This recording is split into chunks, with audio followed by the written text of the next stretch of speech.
ఎటు నుంచి పాములు వచ్చేది ఒకే చెట్లు తోటలకి అయితే ఎంటర్ అయిపోయాము. ఇప్పుడు ఇవి మనకి బాగా యూజ్ అవుతాయి, చాలా డిమాండ్ కూడా ఎక్కువ ఉన్నాయి ఈ చెట్లకి. మనకి తెలిసినంత చాక్లెట్స్ అవి యూజ్ చేయడానికి అదే అందులో యూజ్ చేస్తారు ఎక్కువగా. ఇప్పుడు ఇవి చాలా జాగ్రత్తగా ఉండాలి, కింద బురద పాములు అవి ఉంటాయి, అది ముందే భయం. పసర పాములు అవి పైన ఉంటాయి, ఏదో ఒక చేతిలో పడింది అనుకో గుస్సుమంటుంది బాబు.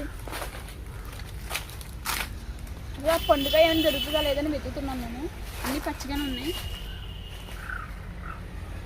ఆల్రెడీ బయట చెప్పారు బురద పాములు అవి ఉంటాయి జాగ్రత్తగా ఉండమని, కానీ ఎక్కడ పండుగలు లేవు.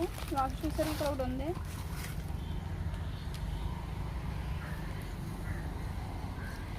ఫైనల్గా అయితే ఒక పండుగ దొరికేస్తుంది మనకి. టేస్ట్ చూసేద్దాం. టేస్ట్ అసలు ఎలా ఉంటుందో తెలియదు, ఇప్పుడు తినలేదు నేను ఎప్పుడుని. అసలు ఎలా ఉందో గుంజు లోపల, చిన్నకాయ అయినా బాగుంది. సో టేస్ట్ చేద్దాం అన్నట్టుగా. ఇది మళ్ళీ డైరెక్ట్గా మింగేకూడదు, చప్పలించాలి.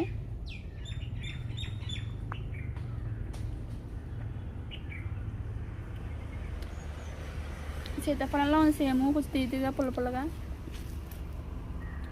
అలాగే గబుకుని పిక్కలే మింగేయకూడదు, చప్పలేస్తాను. కొంచెం ఎలా ఉందంటే తీదిగా పుల్లగా ఉంది.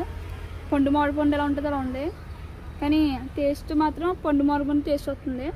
చూడడానికి కూడా సీతాఫలాలు పిక్కల్లో ఉన్నాయి చూడండి మీరే. అలాంటి కాయలు ఏమైనా ఉన్నాయండి చెట్లు కామెంట్ చేయండి. టేస్ట్ బాగుంది. కొంచెం ఇది ఇంకా కాయ పెద్దది అయితే ఇంకా టేస్ట్ తీగా ఉంటుంది. మనం ఇంకా ఆర్డర్స్ ఇవ్వాల్సినవి ఉన్నాయి కదా, అవుట్ ఆఫ్ జోన్లో ఉన్నాం. ఇంకా వెళ్ళిపోదాం పదండి. అయితే ఇంకా మీకు చూపించాను అనుకున్నాను, చూపిస్తాను. మళ్ళీ మన రిటర్న్ టు రాజమండ్రి బార్డర్ వచ్చింది మనకి, పికప్ చేసుకోవాలి. సరే క్లైమేట్ ఎంత కూల్ గా అయిపోయిందో. మళ్ళీ మనకు గోదావరి మీద నుంచి బ్రిడ్జి మీద నుంచి మనం ఇప్పుడు రాజమండ్రి వెళ్ళిపోతాం. మళ్ళీ ఆర్డర్ వచ్చింది కాబట్టి లాస్ట్ డే వచ్చాము. మనం ఉడిపి రెస్టారెంట్ కి అయితే వచ్చాము. ఆర్డర్ సబ్స్క్రైబ్ చేయండి.